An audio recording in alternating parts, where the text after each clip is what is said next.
are we sometimes reading too much in a poem? Are we stretching them too much, or is a poem a jumping point for thought, feeling, and discussion? So I love this question because we talked a lot in this class last year about what it means to overread, what it means to do too much close reading. So anybody want to take a stab at that? Oh, this is great. All right, I'm going to go around the horn on this one. You have to be really brief, though. No monologues.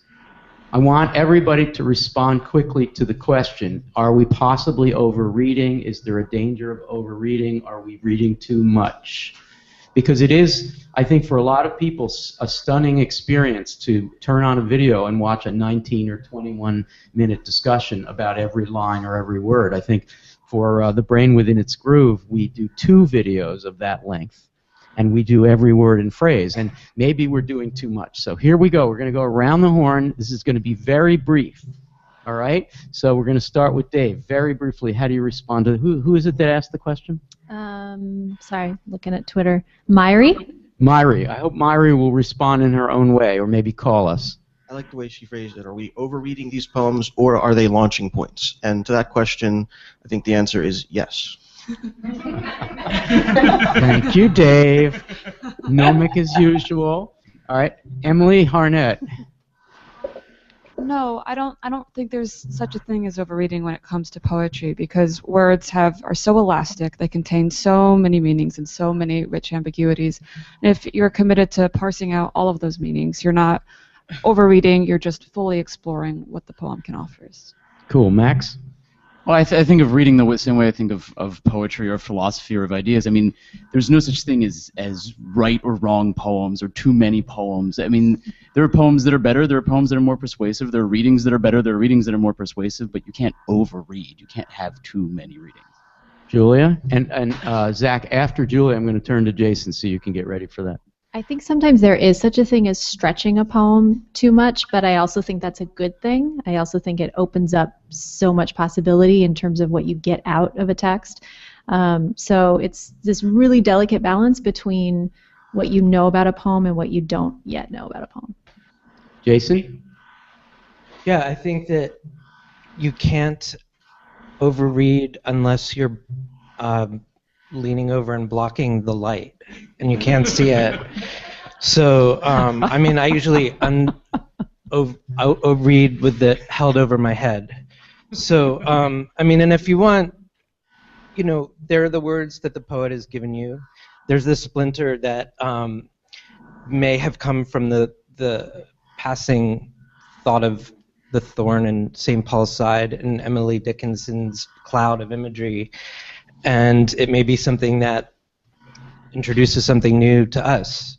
So I would say you can read it, you can overread, and then you can put more words in yourself later and read it again.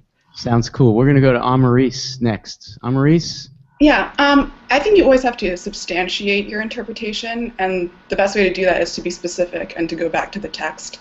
But you shouldn't let it be limited by what you think the intention of the poet would be. But, of course, taking into consideration the historical context, you don't want to be anachronistic in your interpretation. But ultimately, in the forums, I think it's more about learning, like, why did someone think that about that poem? That's really interesting, rather than, is that what the poem means? The question should be more, oh, like, what else can we get from this poem? What does it excite in other people? Cool. I'm going to turn to Anna Strong, and then I'm going to ask Jason. She didn't know this was going to happen, but I'm going to ask Jason to put the microphone to Andrea, and Andrea can answer it, and then I will, and then we'll go on to another question. And I believe we have a phone call. Okay, great. So, Anna Strong, I know you feel very strongly about this. Yes, I think that these poems are infinite, and I agree with Amaris that you do have to substantiate your reading in a certain way, but you can do whatever you want with that. I think substantiation doesn't have to be building like a rock-solid foundation under every single thing that you think. And I also think that you should really pay attention to your visceral reactions to poems, and not just think about how you think you should feel about a certain poem. Because it took me a really long time to like Emily Dickinson. I'm not gonna lie. It took How long me did it take, Anna? How long did it take? like 4 years. 4 years. I'm not kidding. But I'm on board now. So You're on board now. You're kind of a Whitmanian, though. yeah, a little bit. Yeah, that's another question. All right. Hello, Andrea. Hi, welcome back. Thank you. I think it's on. And yeah, it is on. What do you think about this question of overreading or close reading, or can it be A overdone? year ago, I would have said yes, absolutely. You can overread and you can overanalyze. And when I first started ModPo 1, I was kind of tearing my hair out, going, "Wait a minute! Every word, every piece of punctuation, every everything. We're analyzing everything." And now I see the richness to that, and that it is. I sort of think of it like dream interpretation, where its usefulness comes from how you use it. Its Wow. usefulness is self-evident. So, if you're analyzing a dream of yours and it stops being useful or helpful to you, then stop. If you can keep going and you can get all of these things from it and bounce off to other topics, then great, then that's useful. And I think that poetry is the same way. And the things that I learned from the close readings are that you can bounce off in many directions, and some are going to be more useful than others, but it doesn't mean we should stop trying. Thank you, Andrea. It's worth the traffic jam on the Walt Whitman Bridge. On the Walt Whitman Bridge! Did you cross the Walt Whitman Bridge? Not the Ben Franklin Bridge, because this is ModPo. On your way to ModPo, the Walt Whitman Bridge, it reaches across states. I'm going to take a shot at a response to that, and then we're going to go to Lily in the phone call. My response is simply this. I want to take a kind of weird, pragmatic approach to this.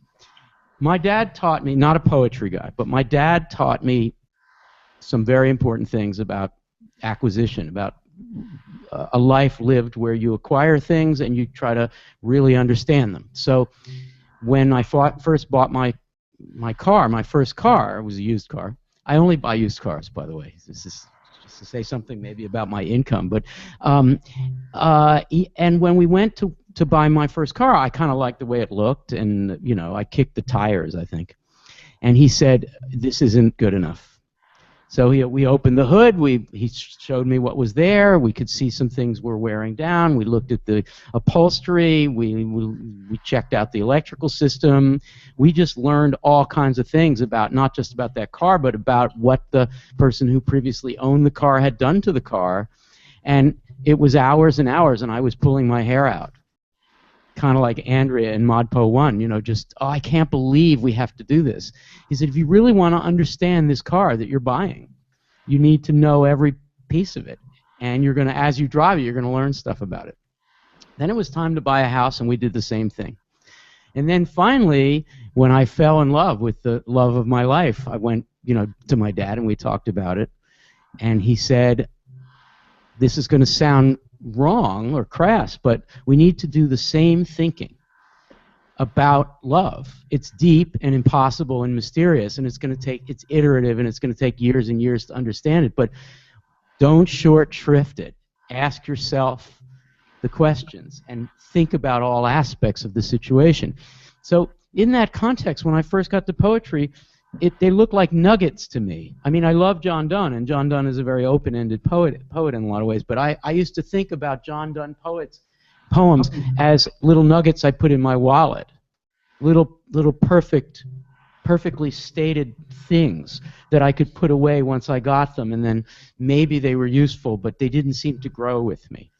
And so I don't think we can overread a poem. I think we need to respect what Emily Dickinson is doing, just as we would respect the love of our life or the car that we're about to buy. We need to think all the way through these things. Otherwise, we're just assuming that some parts of life, namely the deepest parts and the most mysterious parts, can be handled, and then there's a been there, done that attitude toward them. So, and you're looking at someone who's done this for 30 years, and I'm still finding new stuff. So don't take my word for it. See what happens by the end of these 10 weeks. See how much you can do, not just with poems, but with love and other mysteries. See how far you can go, and see how much more respectful you are in relation to that at the end of it.